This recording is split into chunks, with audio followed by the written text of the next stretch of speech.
Como é que é? A Elisa não vem hoje. Ela me avisou. Não sei se ela pediu a Lourdinha ou se é o Roberto para substituir. Vou iniciando a gravação. Lê a página, faz a prece ou eu faço a prece? Eu leio a página, você faz a prece, pode ser? Pode ser.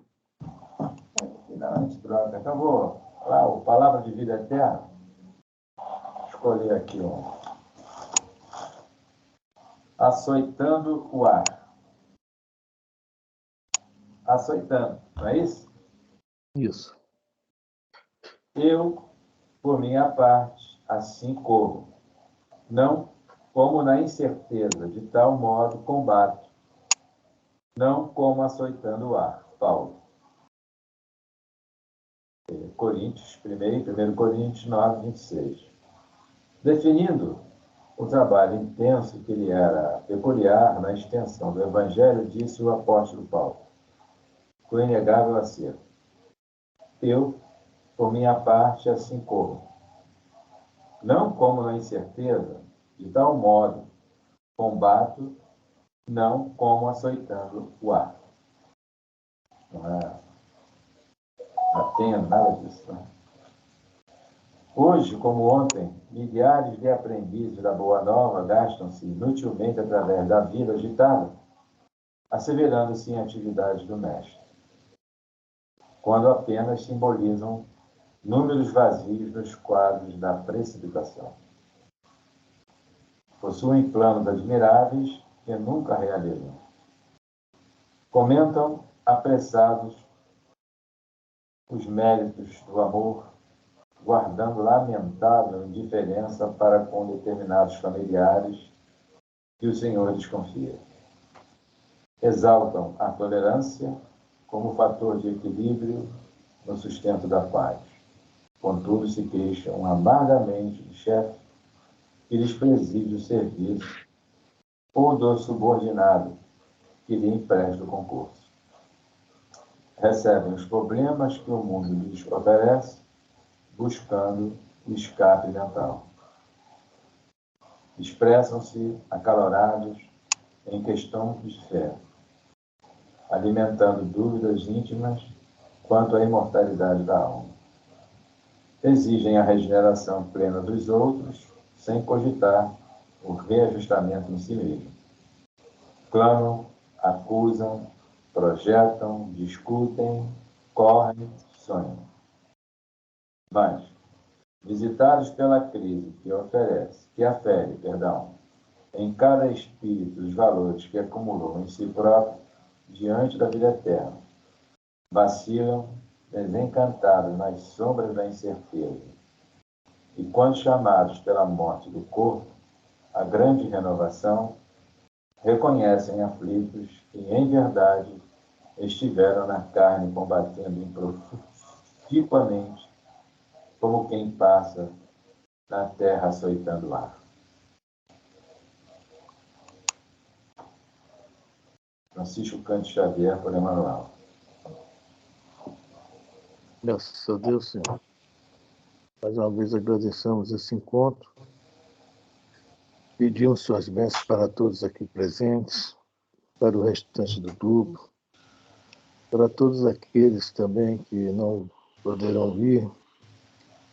O Senhor estenda também suas bênçãos até esses lares, que todos recebam suas energias de paz, amor e serenidade e possam se sentir melhores.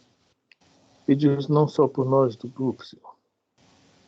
Queremos pedir também pelos nossos vizinhos, amigos, parentes, por aqueles que fazem parte do nosso dia a dia. São tantos, Senhor, tantos que por quem nós queremos pedir. Talvez nós não notamos neles, não reparamos. É a caixa do supermercado, é o padeiro, é o pessoal da limpeza pública, é o faxineiro do prédio. Por todos esses, Senhor, que ajudam a construir o nosso dia, que ajudam a construir um dia melhor para a nossa sociedade, é que queremos pedir. E também, Senhor, lembrando daqueles que estão doentes, que estão com problemas físicos, mentais, financeiros, desempregados, enfim, por todos que sofrem. Queremos pedir por todos. Que possa o Senhor, neste momento, abençoar a todos e que todos possam estar em melhores situações o mais rápido possível. Aos amigos espirituais presentes, pedimos a sua ajuda para que nos ajude a interpretar melhor, esclarecer melhor todos os textos, que todos nós possamos ter o melhor aproveitamento possível desse estudo de hoje. Que assim seja, graças a Deus, Senhor.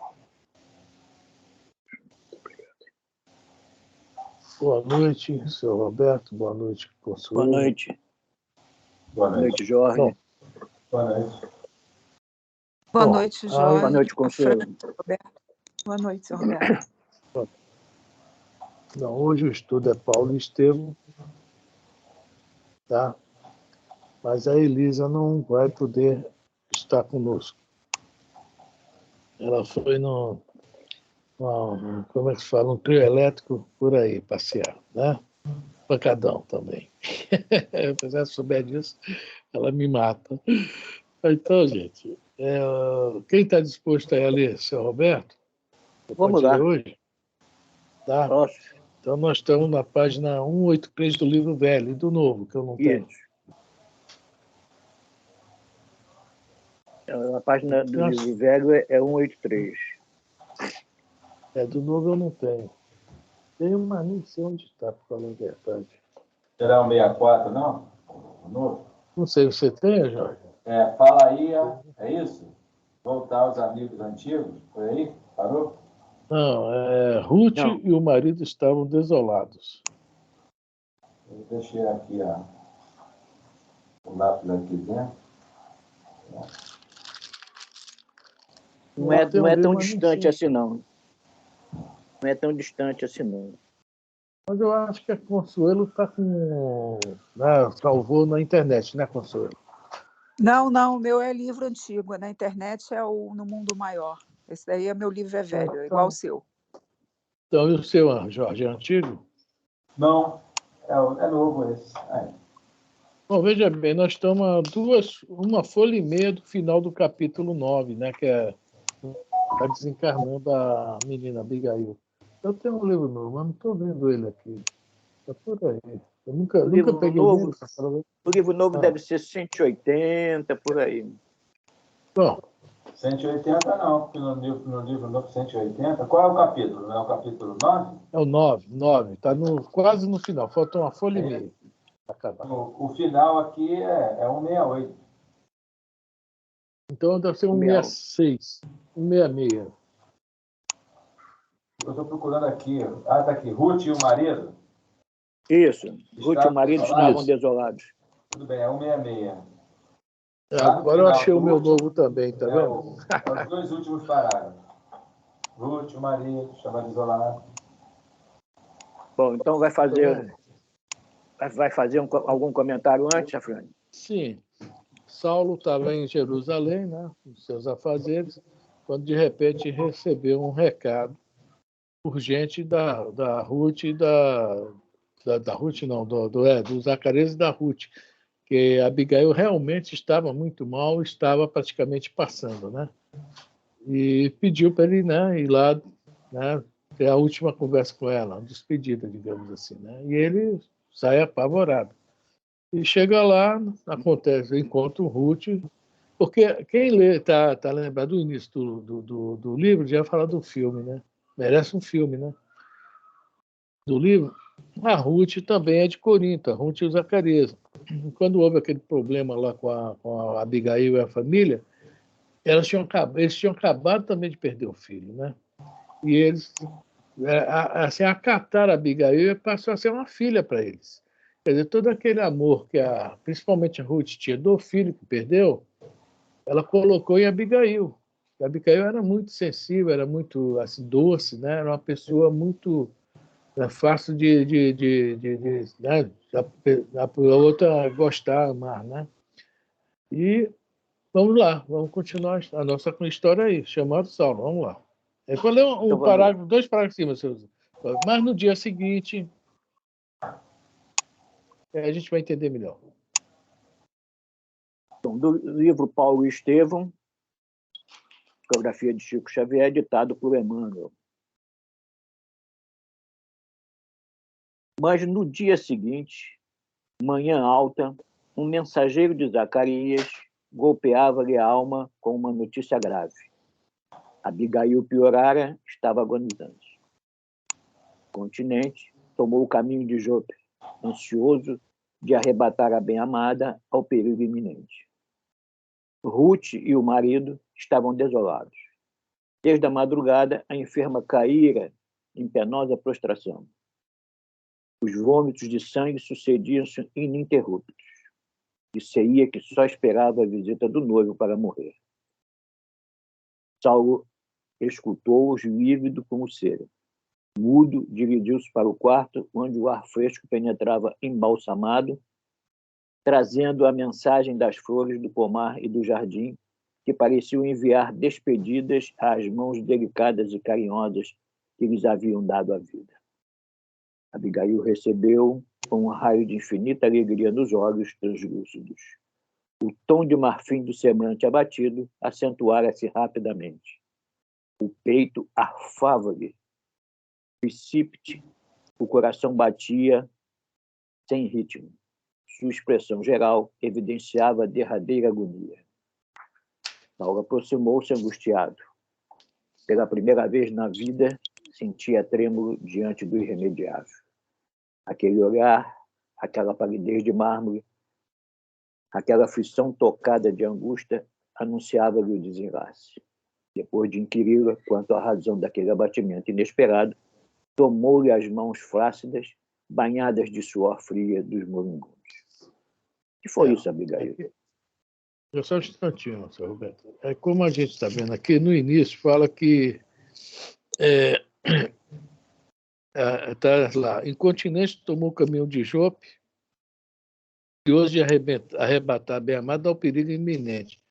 Ele estava numa fase que ele achava que, como ele já estava com o poder, aquele poder político na mão, estava se achando muito poderoso, né? Quer dizer, ele queria, né, que a presença dele, simples presença dele, curasse Abigail. Mas ali na frente, vamos ver, pela primeira vez na vida, sentia-se trêmulo diante do irremediável.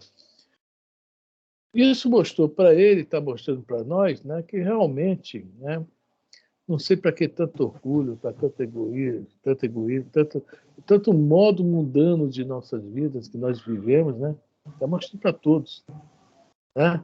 Se o destino está tudo na mão de um só, do Criador. Ele sabe onde deve alterar até esse nosso destino, onde não deve, o que deve, né? Às vezes a gente lê nos livros espíritos, o cara toma uma sobrevida de mais alguns dias, às vezes desencarna antes da hora. Ele é o Senhor do destino, né? Nosso Criador. E agora ele está começando a entender isso. Vai falar mais alguma coisinha aqui embaixo, né? No próximo, daqui 2 ou 3 parágrafos. Do começo, ele está começando mesmo a despertar para isso. Isso aí é o despertamento dele. Tá ok? Boa noite, prima. Boa noite, família. Boa noite. Essa altivez dele, pelo cargo que ele ocupava, naquela época era muito característico dos judeus, né? Os judeus da época eram muito altivos, né? Os romanos também, talvez quem fosse mais dóceis quanto a isso fossem os gregos, né? Mesmo assim, eles criaram a democracia. E eles mesmo criticavam muito a democracia por causa da política, né? O modo político de se ser. Naquela época eles já criticavam. Eles, os criadores, criticavam, mas eles eram mais dóceis, né?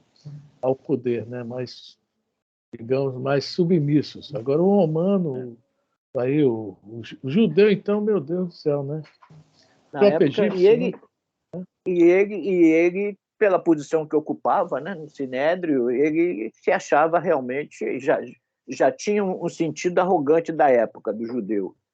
E com a posição dele, mais ainda, né? Ele vai falar nesse parágrafo agora. A arrogância dele vai falar aí agora. Nesse próximo, para ver se você começou a ler, Quer ver? Lê aí para a gente, você vai ver a arrogância aí.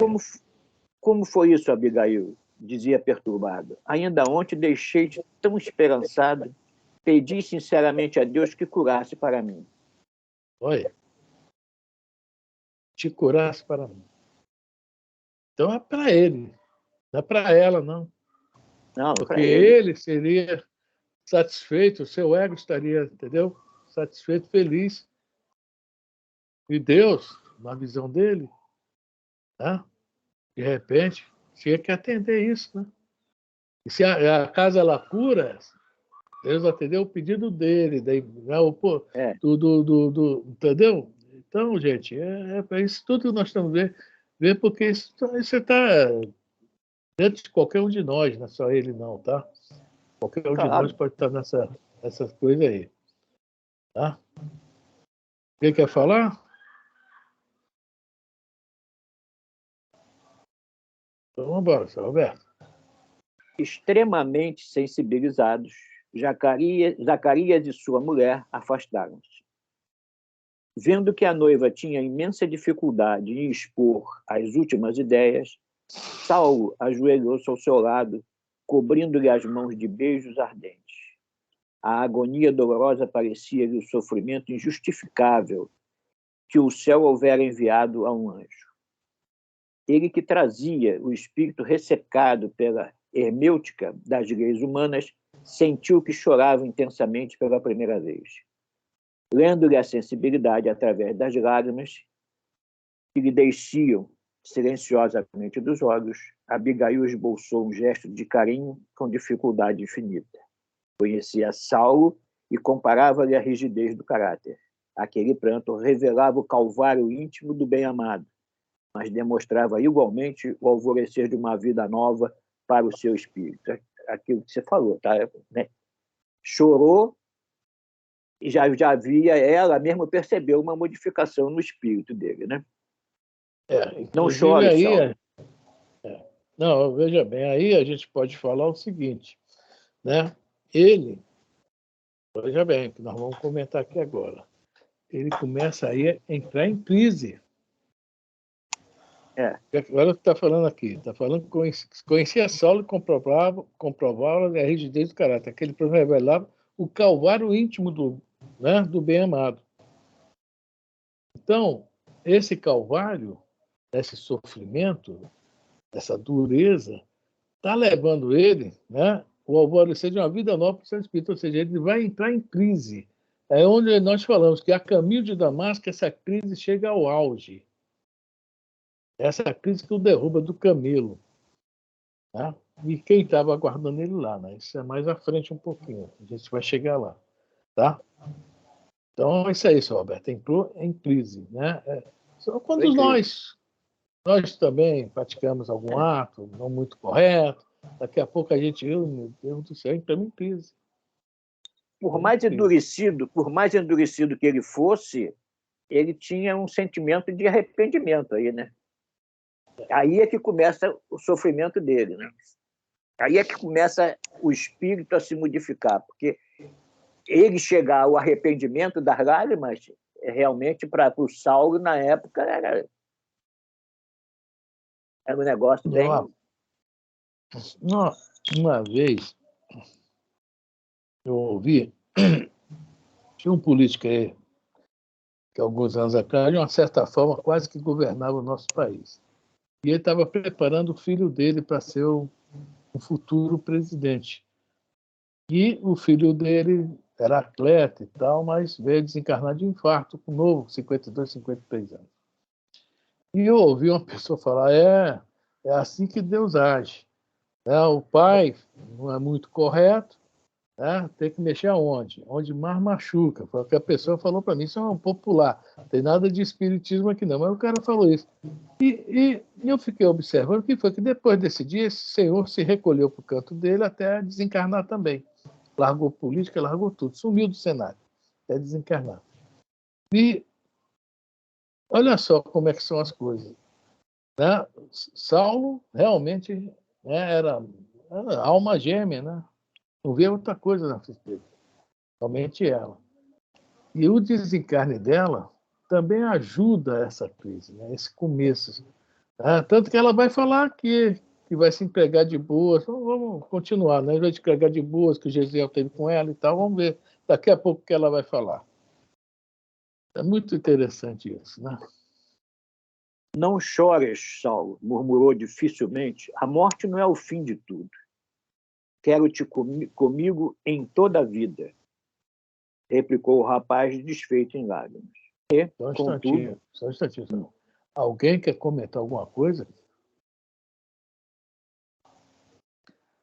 Vamos embora, seu Roberto. E, contudo, é preciso morrer para vivermos verdadeiramente, acrescentava a agonizante, cortando as palavras com a respiração opressa.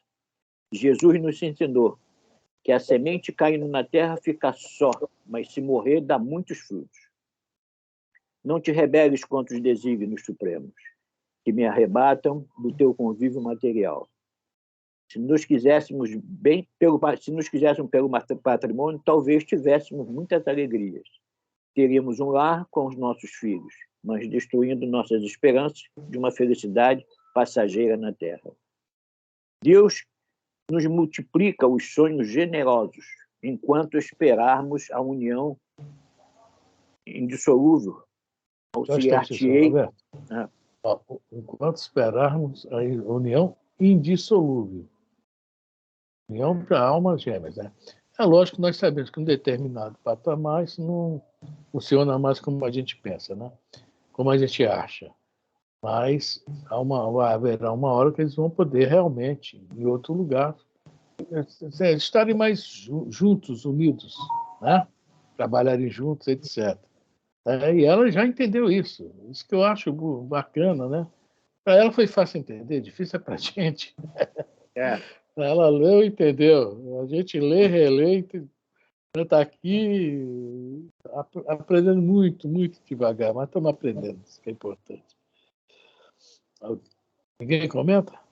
Fala, Jorge. Eu gostaria desse parágrafo aqui, quando ele diz assim, quero-te comigo a vida inteira. Aí tem o lado aí dele, aquele lado pessoal, né? Enfim. Agora, aqui, no segundo parágrafo, tem contudo, é preciso morrer. Né? Isso aqui é filosofia. Quem é filósofo aí, serve isso aí legal. Contudo, é preciso morrer para vivermos verdadeiramente. Francisco de Assis. Olha aqui, mais abaixo, agora acrescentava a agonizante, ela falando, cortando as palavras com respiração opressa. Agora, Jesus nos ensinou que a semente caindo, quer dizer, todos nós, né? Uhum. É o fruto que a gente vai dar. Se o indivíduo é legal, bons frutos. Se não é, os frutos. É o que eu entendo, tá? É isso mesmo. Né? Caindo na terra, fica só. Porque então a gente vai ter que caminhar sozinho. Nós estamos reencarnados, vamos caminhar só. Vamos fazer a nossa parte sozinho. Não adianta, ninguém vai. Né? A gente só vai beber na fonte. Para a gente dar uma melhora. Você falou nesse senhorzinho aí do filho aí, que talvez o filho poderia ser aquele que o sustentava por trás, talvez com alguma ideia. Mas, né?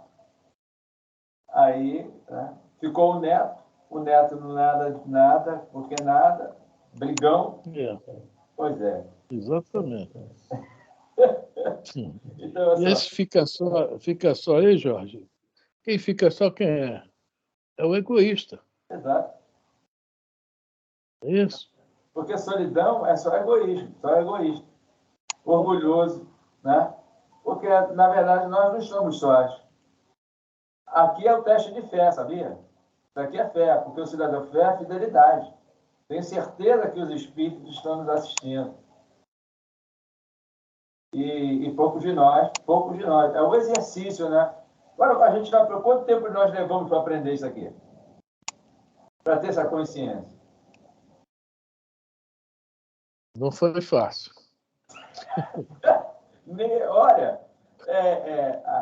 esse livro do Chico aí, Diálogos e Recordações, ele puxa lá do século, acho que século, houve uma reunião na ambiência espiritual, no século XVI, lá no final no 16, aí começou o 17, quando a Idade Média terminou, entrou o Renascentismo.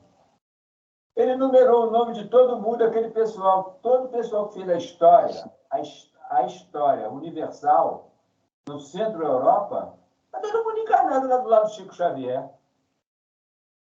Todos eles, até o pessoal, os hebreus que saíram lá do Egito, o Chico que diz isso, o Arnaldo Rocha, que transcreveu, deixou tudo anotado.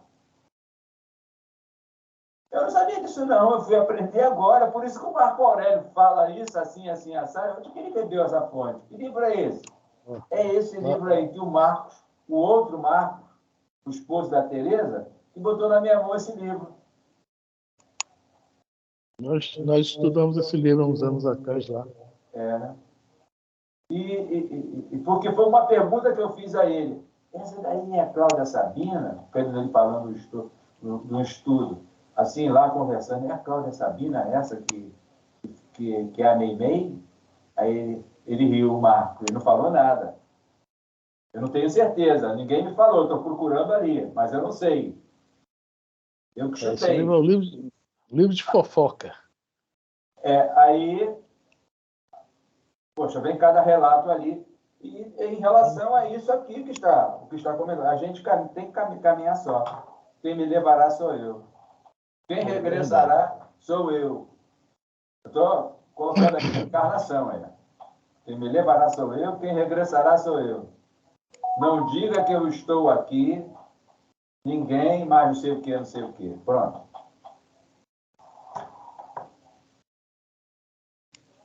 O cara que escreveu esse livro, Carlos Alberto Braga, ele é amigo, assim, mais ou menos, amigo do meu irmão.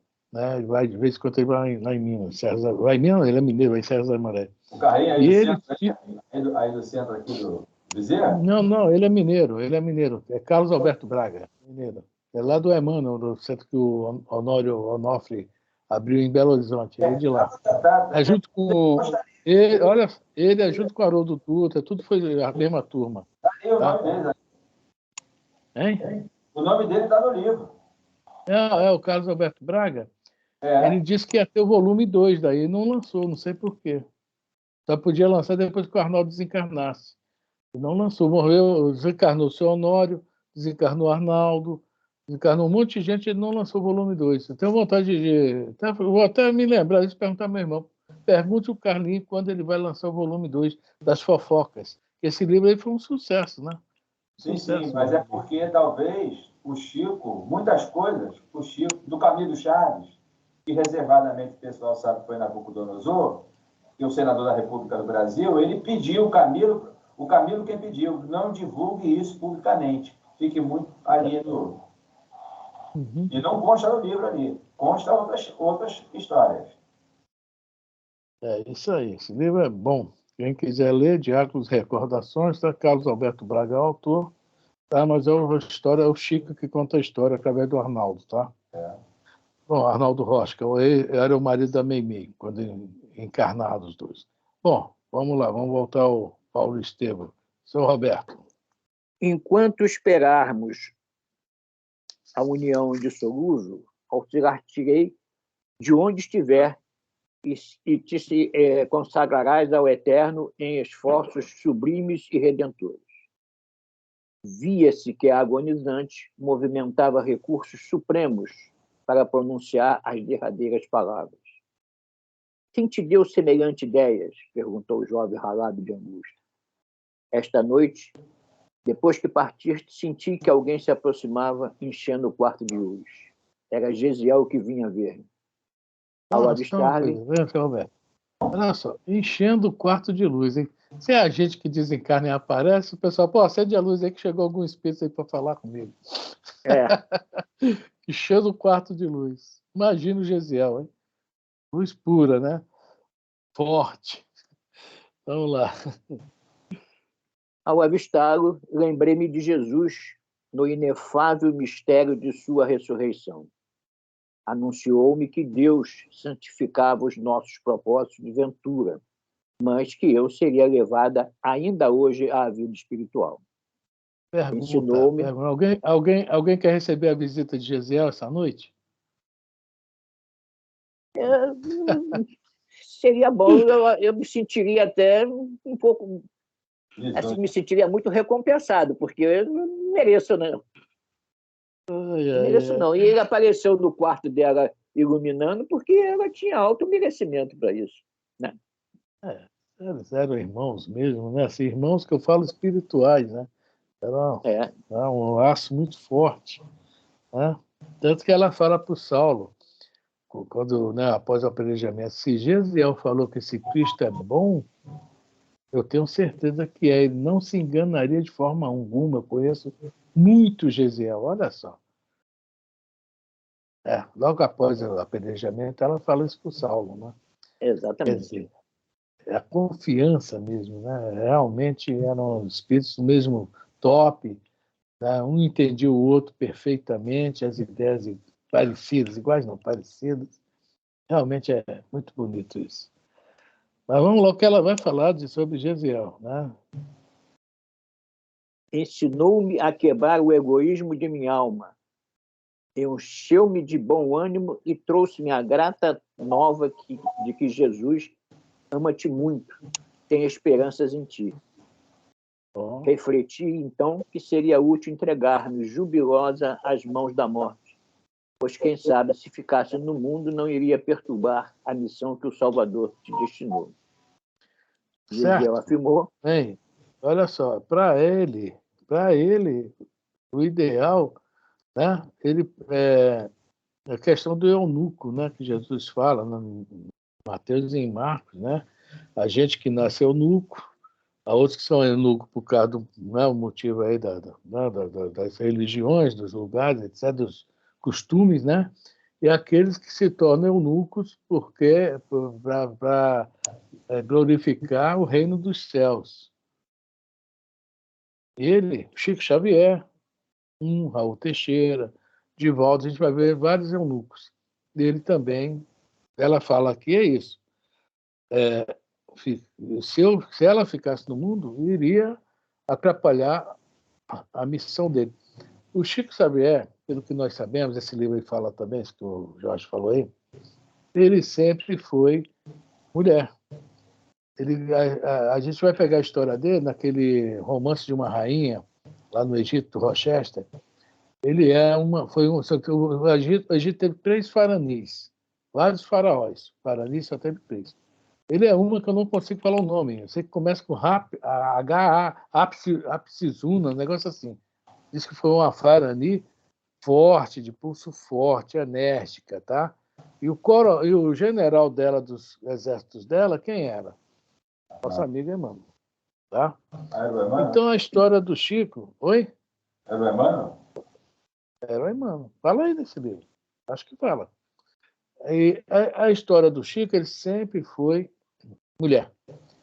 Na Revolução Francesa, ele estava na corte, mas era uma mocinha, mulher. Quando o Emmanuel não coloca ele no livro Renúncia. Naquela época, ele também, quer dizer, ela estava num determinado lugar na França, mulher. Então, o Chico, para essa missão, né, ele resolve, para ele realmente, ou os espíritos resolveram, não sei, do jeito que ele é submisso às leis divinas, né, veio como sexo invertido. E a gente vai entender isso quando no programa Pinga Fogo fala sobre a homossexualidade, que ele vai falar os motivos, e ele fala, mas há pessoas que, devido ao problema do casamento, etc., vem com sexo invertido para que não atrapalhe a missão. Ele fala isso, quem quiser ver o programa Pinga Fogo, fala sobre essa parte. Ele dá a resposta bem longa, que eu estou encurtando aqui. É bem longa a resposta que ele dá.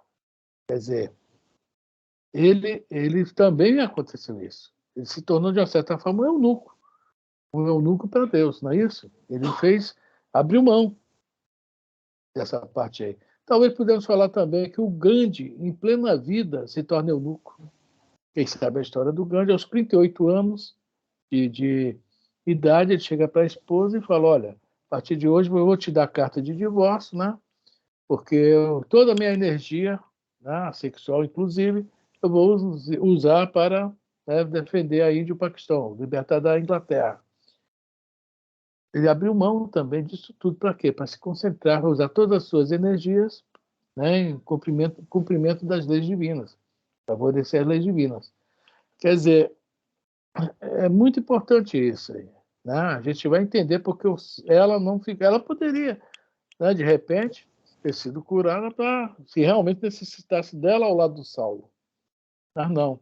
Gesiel pede ela para acabar com o egoísmo de querer ficar com ele, porque ela iria atrapalhá-lo na missão. E ela perfeitamente, tudo bem. Se é assim que o homem lá em cima quer, eu também quero. Olha só que bonito. Não há rebeldia, não há nada da decisão dela, até a alegria, né? Alguém quer comentar? Tem a Fran, aqui tem também, que eu acho muito lindo, esse pedacinho aqui, onde, voltando, Roberto parou, o Salvador te destinou. Voltando um pouquinho atrás, ele diz assim, Gesiel, no caso, ensinou-me a quebrar o egoísmo da minha alma, encheu-me de bom ânimo e trouxe-me a grata nova de Jesus. É isso? Trouxe a grata nova de que Jesus ama-te. Olha aí a pancada aí dele aí, ó. E tem esperança em ti. O Gesiel falou isso para ela, né, ela sabendo que era o vaso escolhido. Ó. Refletia então que seria útil entregar-me jubilosa às mãos da morte, foi o que você acabou de falar aí. Pois, quem sabe, se ficasse no mundo, não iria perturbar a missão que o Salvador te destinou. Porque, obviamente, ia ter filhos, né? Aí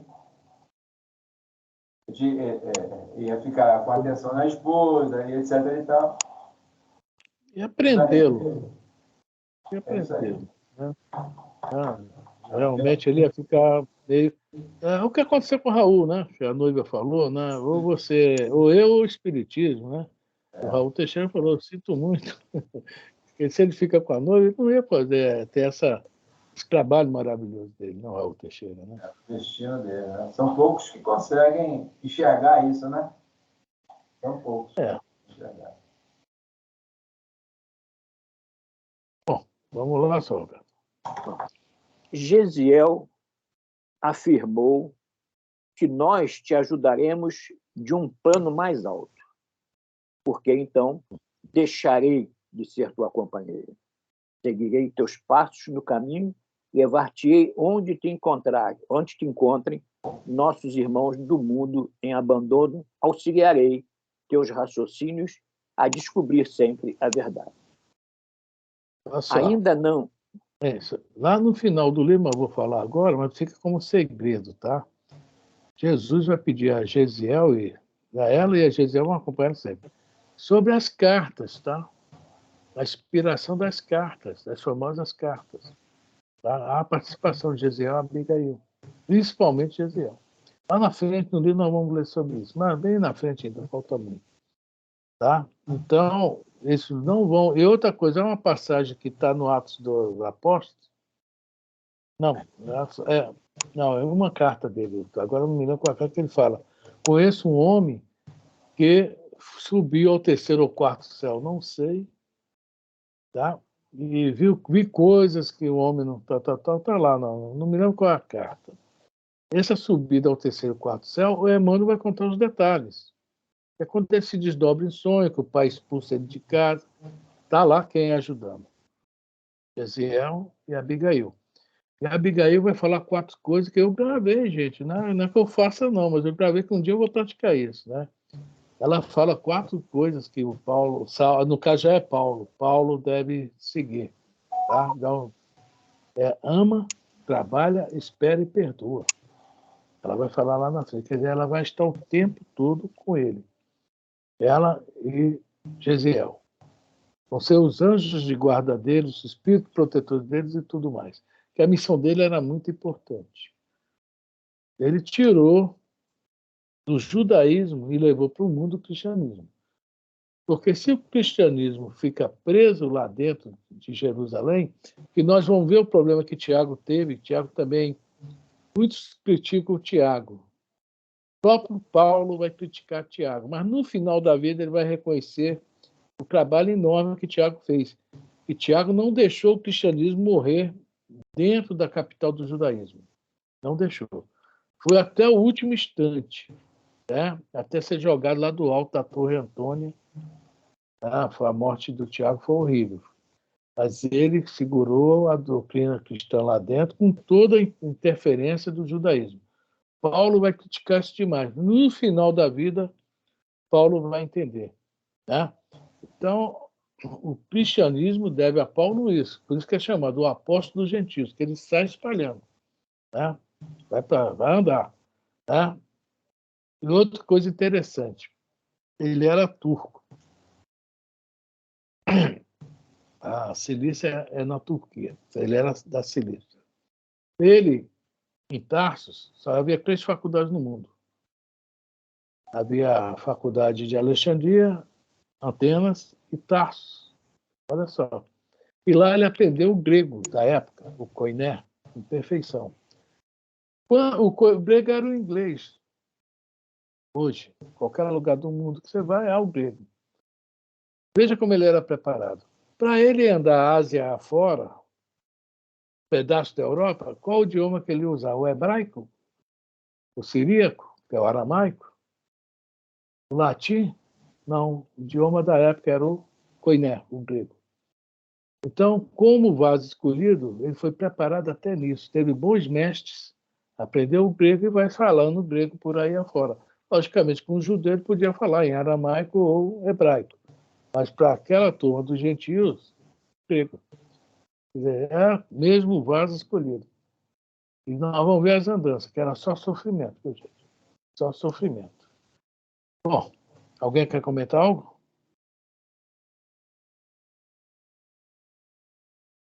Eu falo grego. Então vamos lá, seu. Hein? Eu falo grego. Ninguém entende, né? Eu falo grego, ninguém entende. Ainda não aceitaste o Evangelho, mas Jesus é bom e terá algum meio de nos unir os pensamentos na verdadeira compreensão.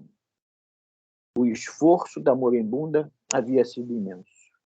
A voz extinguira-se-lhe na garganta, e seus olhos profundos, lúcidos, as lágrimas corriam abundantes.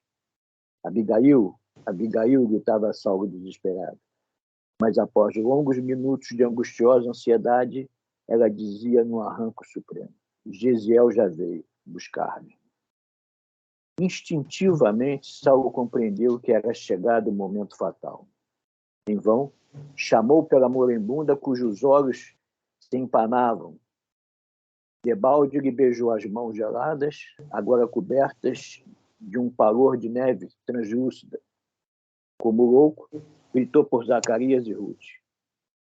Esta soluçante desfeita, em pranto abraçou-se a Abigail, que desde a morte do filho resumia todo o seu tesouro maternal. A agonizante fixou o olhar respectivamente em cada um, como a evidenciar amoroso agradecimento. Depois, uma só lágrima silenciosa foi o seu último adeus. No jardim próximo chegavam perfumes brandos. O céu crepuscular tonalizava-se de nuvens aurifulgentes, enquanto os pássaros, em recolhida, cruzavam os ares alegremente.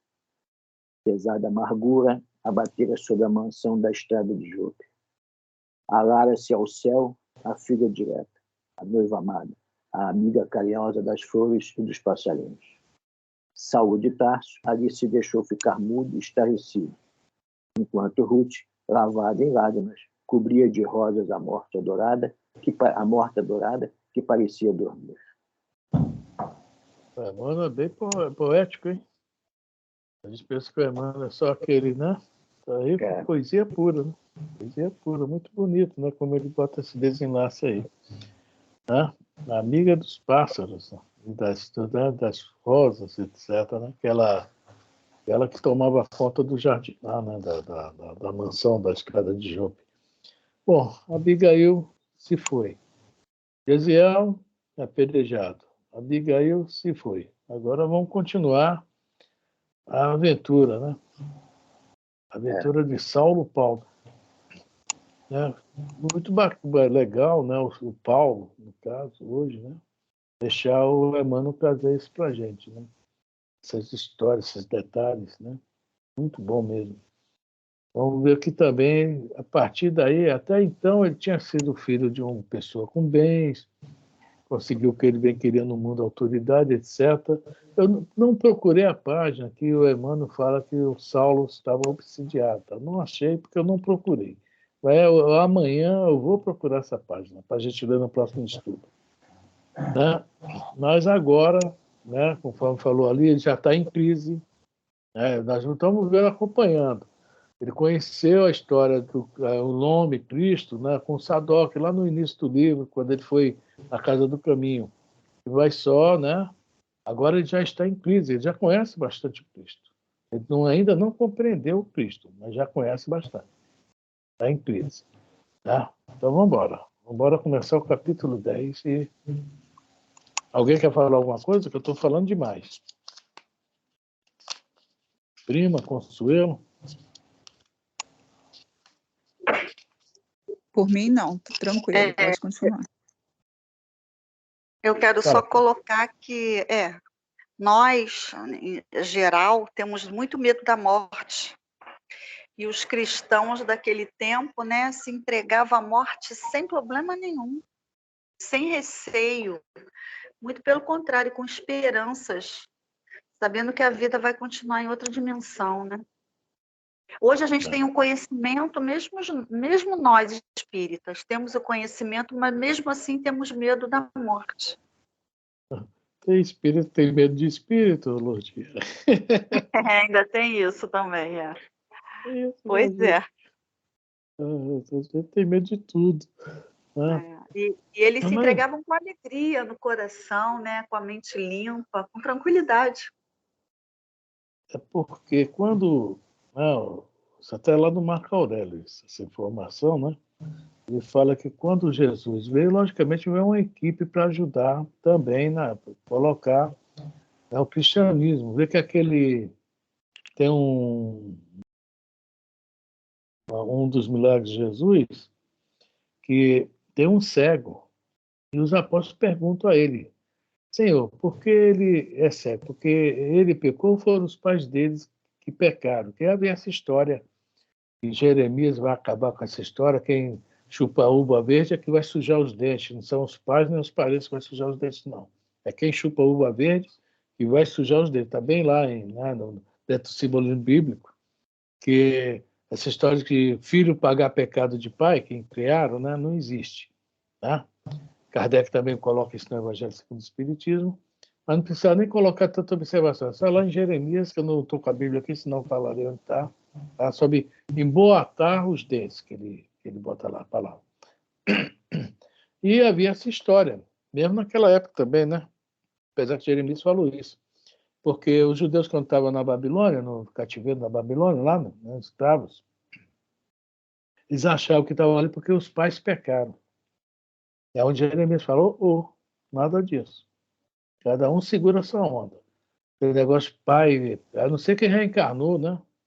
Fora isso. Bom, e Jesus fala assim mesmo, quando Pedro não, os apóstolos, eu acho que foi Pedro pergunta, se foi o pai que pecou, foi o próprio, e veio cego de nascença, Jesus fala assim mesmo, não. Esse aí veio para dar testemunho e glorificar o reino dos céus. Ou seja, ele era um espírito que estava numa expiação, mas já estava, digamos, pagando o seu último prestação do carnê, veio com a missão, com essa, né, missão de sofrer mesmo durante a vida toda, cego, né, mendigo, livro dos mortos, etc., né, que aquela sociedade também era bem cruel, né? E voltar a ver justamente, não é por pecados assim, né? É uma limpeza espiritual. Né? Voltar a ver para glorificar o reino do céu, ou seja, Jesus nele operar.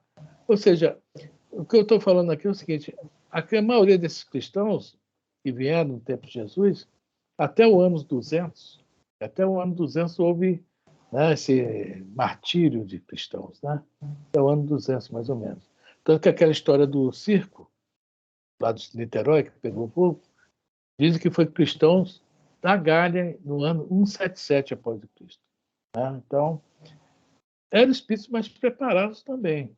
Verdade seja dita. Apesar que, mesmo preparados, muitos fracassaram. Tá? Muitos fracassaram. Então, como eles eram espíritos mais preparados, não estamos falando de espíritos evoluídos, não, mais preparados.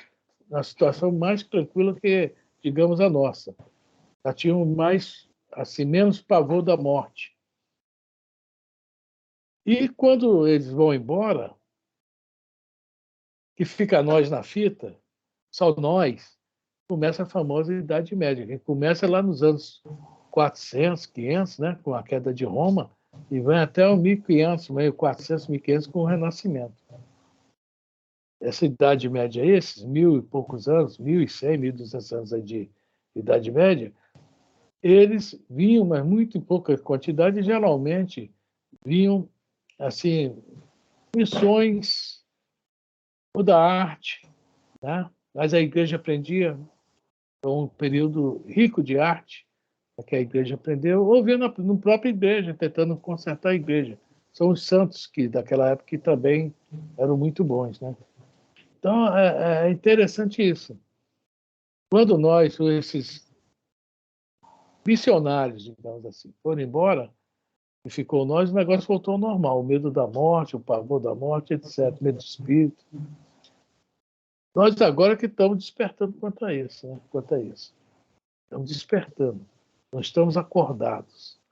Né? Quando a gente estiver acordado, acaba isso com a gente também. Todo esse medo. Mas é legal, né?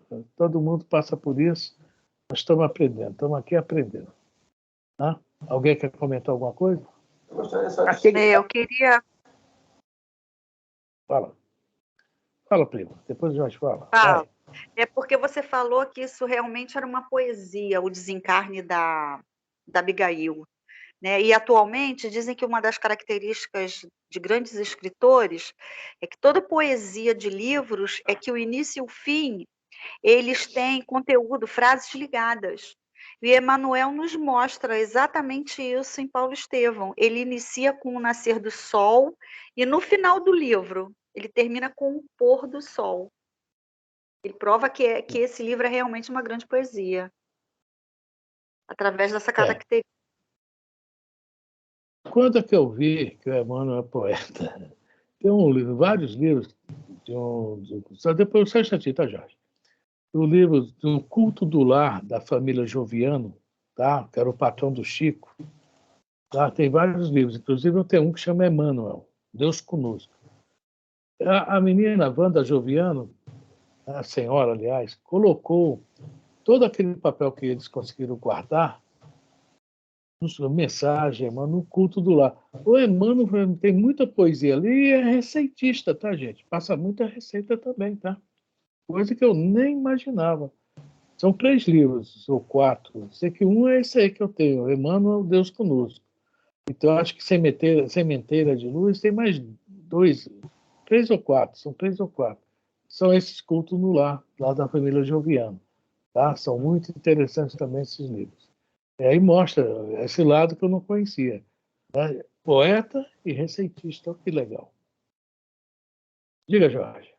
O Emmanuel, o padre Manuel da Nóbrega, ele era poeta, não fala poeta, não, ele tinha, como é que é? Não sei o nome, né?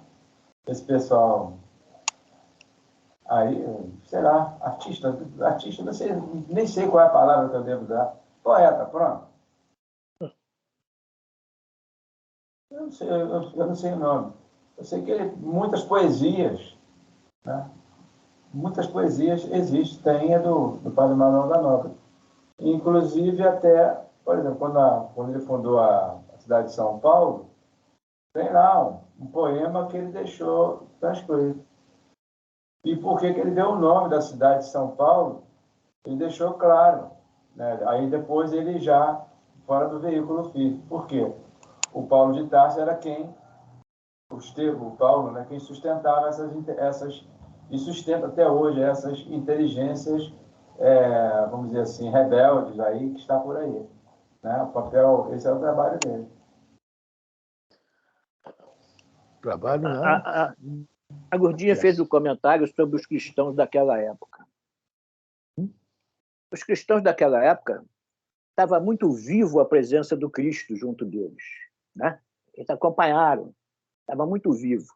2000 anos se passaram e os cristãos de hoje não estão nem aí pelos comentários, pelas palavras, por tudo que o Cristo vivenciou. Naquela época, o Cristo estava muito vivo dentro deles. Hoje a gente vê que não, né? A valorização hoje com relação a Cristo, com relação a Deus, está assim banalizada. Por isso que hoje nós temos medo de morrer. Por isso que hoje nós temos medo de sofrer. Porque não temos mais, efetivamente, como tinham naquela época, o Cristo dentro de nós. Essa é que é a grande verdade. Acredito eu que essa seja a grande verdade de hoje, esse medo que nós temos. É isso aí, também. Mas, infelizmente, né? Ainda bem, por isso que o Cristo falou, São Roberto, não vos deixarei órfãos. Enviarei o Consolador prometido, né? Porque a gente lembrar dele e aprender realmente ele, né? É isso aí. E nós ganhamos essa misericórdia de nos voltarmos numa determinada época da nossa vida para o Espiritismo, né? Nós temos que ter essa gratidão, termos sido chamados, a nossa consciência, a abraçarmos o Espiritismo, né? Isso aí é que a gente deve pensar bem, raciocinar bem sobre isso. É porque, seu Roberto, assim, eu penso assim, nós temos as leis divinas na nossa consciência, mas a gente não cumpre. Nós somos palavrosos, mas não somos cumpridores. Exatamente. Só palavras, não atitudes. Então temos medo de morrer, né? Exatamente. Naquela época tinham as atitudes. Tinha atitudes. Menos Naquela palavras. época existiam as atitudes. O A maiúsculo, né? Exatamente. O A maiúsculo. Atitudes. Exatamente. Gente, olha só, vai começar o capítulo 10. São 8h28, não é isso? Já. Vamos deixar para a próxima, né? Deixar para a próxima semana, para não dar Preslim parar, né? Tá? Dia 21/7. 21/7. Eu acho que esse capítulo nós deveríamos começar no dia 21, porque é o caminho de Damasco. Agora é que, né, nós vamos conhecer mais de perto Paulo, né? Agora a cobra vai fumar. Agora a cobra vai fumar. Exatamente. É isso aí.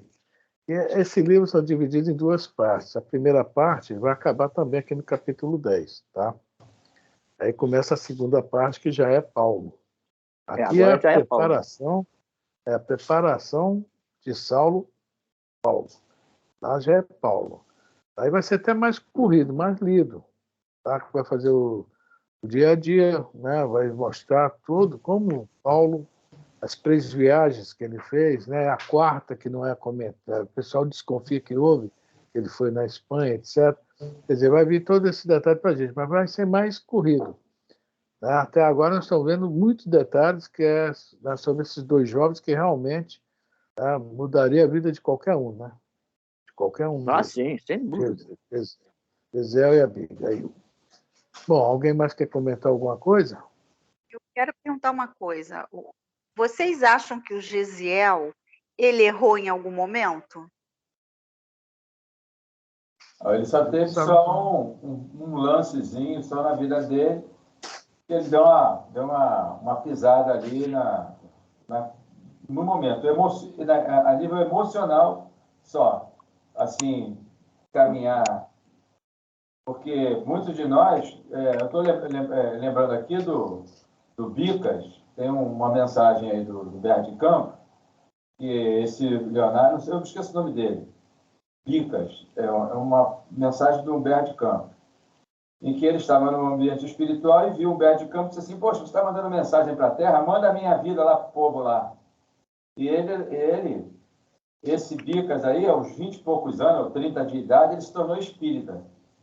Mas ele era muito ansioso, não tinha paciência, não respeitava, não compreendia, não entendia. É o que você acabou de falar aí há poucos minutos, Lourdes. Eu ia brincar, não vou brincar, não. Tá? Enfim, aí ele morreu. Ele conta isso. Aí fizeram um levantamento da vida dele, do outro lado da vida, mostrou assim, ih, rapaz, olha aqui, você chegou aqui com 58, era para você chegar com em torno de 80. Chegou com esse período. E aí você está devendo aí 22 anos, se eu não me engano, devido à porta do suicídio. Mas o Gesiel foi só, eu não estou lembrando, em um determinado momento ele deu uma rateada, mas não é tão gritante. Isso é o que eu penso, tá? O que eu aprendi. Porque no começo do livro, isso ficou marcado na minha mente. É isso mesmo, por aí mesmo. No começo do livro, o Gesiel ficou muito preocupado com Abigail. E eu acho que essa preocupação imensa que ele tinha com a Abigail foi um pouco de falta de fé. Talvez tenha sido o único erro dele. Eu vejo assim, eu não sei se eu estou interpretando direito. Eu entendo o que você está falando, eu acho que é isso aí. Primo? Oi? Veja bem, cada um tem sua opinião, né?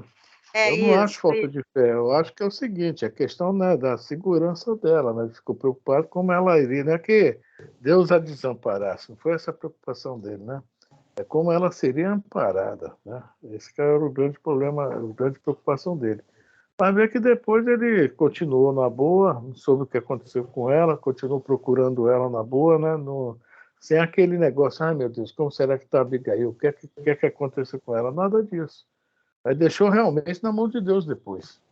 Né? Naquele princípio, ele realmente ficou preocupado. Naquele princípio, eu acho que ele deixou a desejar aí, como o Jorge explicou. Eu vi dessa forma. Mas eu não vejo assim, não. Eu vejo que não foi falta de fé. Eu acho que foi uma preocupação normal, que ele estava na carne, né, do mundo. Mas quem prova isso depois é a questão que ele também não ficou preso a isso, né? Que se é um de nós, ai meu Deus do céu, como será que está o fulano? Ai, como é que está? Ele não, continuou a vida dele normal. Mas cada um interprete como quiser, tá? Aqui ninguém é obrigação de interpretação. De repente eu estou super errado também, tá? Pode ser isso. Bom, Sim, como a gente tem um grupo de estudo, a gente tem diversas opiniões. Exatamente, claro. Claro. É isso aí. Tem gente que me ama, tem gente que me odeia, fazer o quê? Mas isso não comprometeu a jornada dele, né? Não comprometeu em nada. Você vê que lá ele apareceu todo iluminado para a própria irmã nos momentos de desprendimento, que é lá no final dos últimos instantes, à noite, que ela desprendida, ele apareceu, o quarto ficou todo iluminado. Acabamos de ler isso aí. Né? Bem, isso não lhe trouxe nenhum desconforto. Prejuízo. Não trouxe. Mas todos nós, ninguém consegue passar, aí eu penso ninguém consegue passar, né, exceto Jesus. Tem que puxar aí, mesmo que o mestre é linha reta. Né? Linha reta, Jesus, exatamente. Aí a gente talvez não possa nem fazer essa comparação, né? Nem podemos fazer. Porque Jesus, é que nós não entendemos Jesus, não conhecemos, não. A gente acha que conhece, mas não tem nem ideia de Jesus. Né? A gente só. Né? E o Gesiel, tudo bem que é um espírito já evoluído, eu tenho certeza que não precisou reencarnar mais, se reencarnou foi em missão, mas não era Jesus, gente. Mas era normal, exatamente. Por isso que por isso que eu perguntei se ele teve alguma falha. Só Jesus que não. Você falou em reencarnação do Gesiel, para você ver. E tem pessoas aí que confundem, né, faz colocação. Jesus reencarnou. Aí, explica esse negócio aí. Aí